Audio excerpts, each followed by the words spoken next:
Good morning students. और आप सभी कैसे हैं?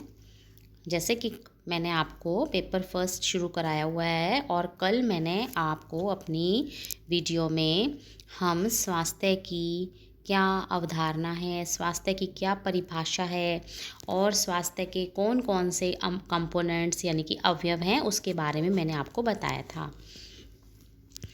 स्वास्थ्य के हम शुरू करने से पहले मैं आपको फिर एक बार बता देती हूँ कि स्वास्थ्य जिसमें कि शरीर व्यक्ति का जो है वो स्वस्थ हो, मन और मस्तिष्क भी स्वस्थ हो, परिवार स्वस्थ हो और स्वस्थ वातावरण में अगर व्यक्ति रहता है तो हम एक आम भाषा में कह सकते हैं कि व्यक्ति पूरी तरीके से उसका जो स्वास्थ्य है वो सही है।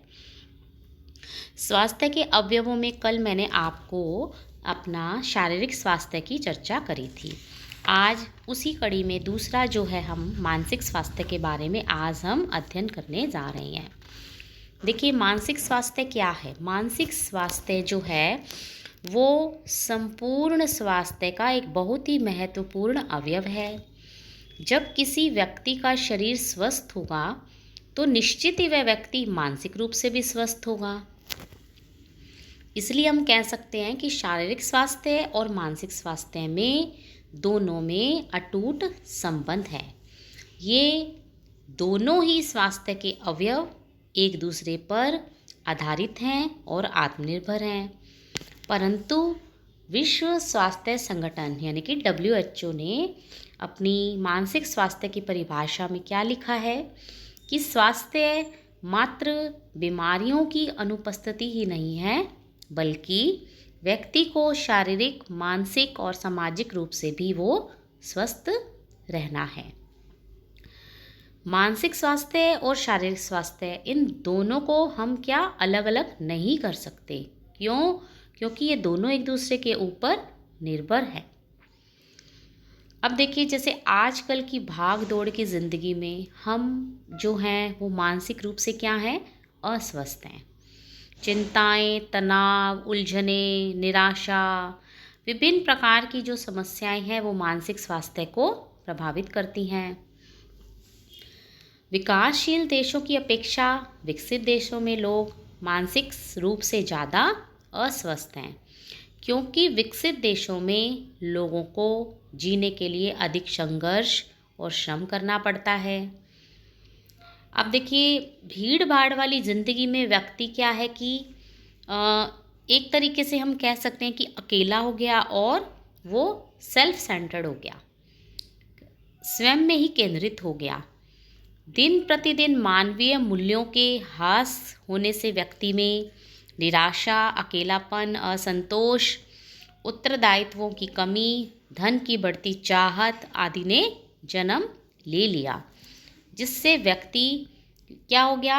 चिंता रहने लगी उसे, बहुत अधिक व्यक्ति परेशान रहने लगा और मानसिक रूप से वो बीमार हो गया और रोगग्रस्त भी हो गया। वर्तमान समय में जीवन के मूल्यों से, व्यक्ति के जीवन के मूल्यों से ज़्यादा किसकी वैल्यू बढ़ गई? धन की। धन का मूल्य बढ़ गया, जिससे लोगों में धन अर्जित करने के प्रति ज़्यादा लालसा हो गई, कंपटीशन बढ़ गया। धन अर्जित करने के उद्देश्य से लोगों में प्रेम, सहानुभूति, दया, सहयोग, सद्भावना, सामाजिक मेल भाव आदि का सख्त अभाव हो गया। निरंतर नए ज्ञान एवं तकनीकी के विकास के साथ साथ मानव में भी संघर्ष करने की क्षमता बढ़ गई और मानव ना रहकर एक मशीन की भांति कार्य करने में जुटा हुआ है, जिसका कि परिणाम हमारे सामने होता है और वो क्या है? मानसिक अस्वस्थता। अब देखिए, मानसिक रूप से अगर स्वस्थ व्यक्ति है तो उसमें निम्नलिखित विशेषताएं क्या होनी चाहिए? विद्यमान होनी चाहिए। देखिए, कौन कौन सी?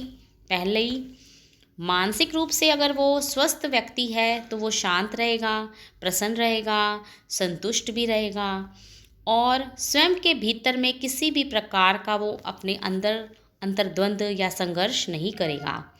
वह भीतर और बाहर एक सा ही रहता है। वह स्वयं को कभी नहीं धिक्कारता और हमेशा स्वयं को आदरपूर्वक देखता है। दूसरा, मानसिक रूप से जो स्वस्थ व्यक्ति को स्वयं के ऊपर अच्छा आत्मनियंत्रण रहता है और वो कठिन से कठिन परेशानियों को भी सरलता से और बुद्धिमत्तापूर्वक सुलझा लेता है। वह संवेगों का गुलाम नहीं होता। भय, क्रोध, प्रेम, ईर्ष्या, तनाव आदि उस पर सरलतापूर्वक हावी नहीं होते और ऐसा व्यक्ति जो है आसानी से सब किसी भी तरीके के वातावरण में एडजस्ट भी हो जाता है। तीसरा, मानसिक रूप से स्वस्थ व्यक्ति दूसरों के साथ अच्छी तरीके से समायोजन कर लेता है क्योंकि वह एक सामाजिक प्राणी होता है और सहायता और सहयोग आगे बढ़कर करता है। आलोचनाओं पर विशेष ध्यान वो नहीं देता और ना ही छोटी छोटी बातों पर अपना आत्मनियंत्रण और संतुलन खोता है। वह दूसरों की भावनाओं की कद्र करता है और हमेशा सहयोगी बना रहता है। ऐसा व्यक्ति एक अच्छा मित्र होता है और सभी के साथ शिष्टापूर्वक व्यवहार भी करता है। अगला, मानसिक रूप से स्वस्थ व्यक्ति में निर्णय लेने की भी बहुत अच्छी क्षमता होती है। वह परेशानियों से घबराता नहीं है। उसके सामने कोई बड़ी से बड़ी परेशानी आ जाए वो नहीं घबराएगा और परेशानियों को वो शांत स्वभाव से और ठंडे दिमाग से सुलझाने का भी वो प्रयास करता है। मानसिक रूप से स्वस्थ व्यक्ति में निर्णय लेने की क्षमता होती है। वो परेशानियों से घबराता नहीं है और मानसिक रूप से अगर स्वस्थ व्यक्ति है वो बदलते वातावरण के साथ भी आसानी से स्वयं को समायोजित कर लेता है। उसे पता होता है कि कौन सी चीज़ें गलत हैं, कौन सी सही हैं, कौन सी सही दिशा में जा रही हैं। वे अपना आत्मनियंत्रण नहीं खोता और क्रोधित होकर कोई भी गलत कदम नहीं उठाता और शांत मन से उसके कारणों को भी ढूंढने का प्रयास करता है। मानसिक रूप से जो स्वस्थ व्यक्ति होता है वो अकारण भी दूसरों को परेशान नहीं करता बल्कि दूसरों के साथ अच्छे से मित्रतापूर्वक एकीकरण करके स्वयं को उसके साथ सुव्यवस्थित तरीके से समायोजित भी कर लेता है। तो ये सारी की सारी चीज़ क्या थी, मानसिक रूप से स्वस्थ जो व्यक्ति है उसमें ये विशेषताएं विद्यमान होनी चाहिए। अब हम आपको इसी कड़ी में बात करते हैं मानसिक अगर अस्वस्थता को प्रभावित करने वाले कारक, यानी कि जो मेंटल इलनेस है उसको कौन कौन से प्रभावित करते हैं फैक्टर्स। देखिए, पहला शारीरिक स्वास्थ्य। शारीरिक स्वास्थ्य मानसिक स्वास्थ्य को प्रभावित करता है। अगर कोई व्यक्ति शारीरिक रूप से अस्वस्थ है तो निश्चित ही वह मानसिक रूप से भी अस्वस्थ रहेगा। बात बात में वह चिड़चिड़ा हो जाएगा, क्रोधित हो जाएगा और परेशान होना, ये सब मानसिक अस्वस्थता के लक्षण होते हैं। दूसरा, सामाजिक कारक भी हैं कुछ, क्योंकि मनुष्य क्या है, एक सामाजिक प्राणी है और किसी व्यक्ति को समाज के द्वारा उत्पीड़ित किया जाता है तो उसका प्रभाव उस व्यक्ति के मानसिक स्वास्थ्य पर पड़ता है। चिंताएं, छिन्न भिन्न परिवार, ब्रोकन फैमिलीज हो गया, डाइवोर्स हो गया, तलाक, गरीबी, निर्दयता, संवेगात्मक तनाव आदि से मानसिक बीमारियों का जन्म होता है जिससे व्यक्ति के स्वास्थ्य पर बुरा प्रभाव पड़ता है और व्यक्ति बीमार हो जाता है। तीसरा, वंशानुक्रम, हेरिडिटी। वंशानुक्रम भी कई प्रकार के रोगों को वहन करने में अपनी महत्वपूर्ण भूमिका निभाता है, जैसे कि सिजोफ्रेनिया से पीड़ित माता पिता के बच्चों में यह रोग हो जाता है क्योंकि यह रोग वंशानुगत है और एक पीढ़ी से दूसरी पीढ़ी में हस्तांतरित होता है। कौन सा? सिजोफ्रेनिया। सिजोफ्रेनिया क्या है कि एक प्रकार का मानसिक रोग है जिसमें पीड़ित व्यक्ति अपने ही सपनों की दुनिया में भ्रमण करता है। उसकी सोच, परसेप्शन, मूड तथा उसका पोस्चर, बॉडी का आसन और वो सभी डिस्टर्ब हो जाते हैं।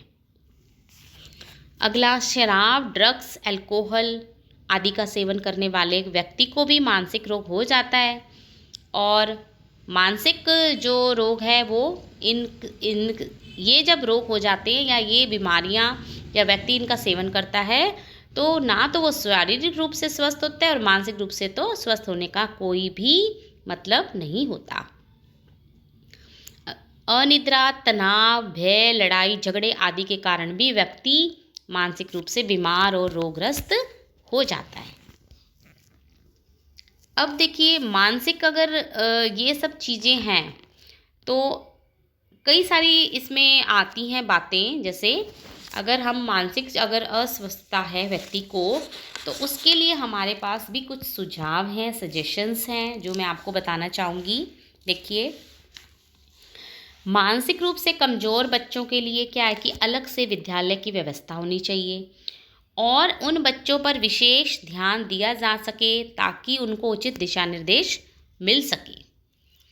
दूसरा, संतुलित और पौष्टिक भोजन विशेष उनको देना चाहिए। अपर्याप्त पोषण, कुपोषण, गरीबी आदि के कारण शिशु का शारीरिक वृद्धि और मानसिक विकास रुक जाता है और उसे कई पोषण न्यूनता संबंधी अनेक प्रकार की बीमारियां हो जाती हैं। शारीरिक वृद्धि रुकने से बच्चे का मानसिक विकास भी रुक जाता है और बच्चा मानसिक रूप से कमज़ोर और चिड़चिड़ा हो जाता है।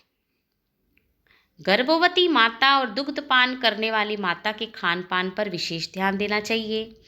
अगर गर्भवती माँ को पूर्ण पौष्टिक और संतुलित भोजन ना दिया जाए तो उसका कुप्रभाव गर्भस्थ शिशु पर पड़ता है। इसके कारण शिशु का जन्म समय से पूर्व ही हो जाता है और शिशु काफ़ी कमज़ोर और एनीमिया से पीड़ित हो जाता है और उसका मानसिक विकास भी पूरी तरीके से नहीं हो पाता। शिशु के विकास के लिए प्रथम 5 वर्ष की जो अवस्था है वो अत्यंत ही महत्वपूर्ण है। इन दिनों बच्चा जो सीखता है उसके जीवन पर्यंत वो काम आता है। एक कहावत भी है, child is the father of man. इन्हीं दिनों बालक कई प्रकार के बिहेवियर डिसऑर्डर, दोषों को भी सीखता है। इस उम्र में बच्चे को अच्छे संस्कार देने की आवश्यकता होती है। फिर वृद्धावस्था में भी व्यक्ति मानसिक रूप से असंतुलित हो जाता है, अतः परिवार के सदस्यों के द्वारा वृद्धों को पूरा सम्मान देना चाहिए, उनकी भावनाओं की कद्र करनी चाहिए। वृद्धाश्रम, वृद्धों के लिए पुनर्वास इत्यादि की भी व्यवस्था होनी चाहिए। गर्भावस्था के दौरान जो है अक्सर प्रथम बार गर्भ धारण करने वाली गर्भवती माताएं चिंतित होती हैं, तनावग्रस्त होती हैं, अतः उन माताओं पर भी विशेष ध्यान देना चाहिए और उन्हें तनाव और चिंता मुक्त भी रखा जाना चाहिए।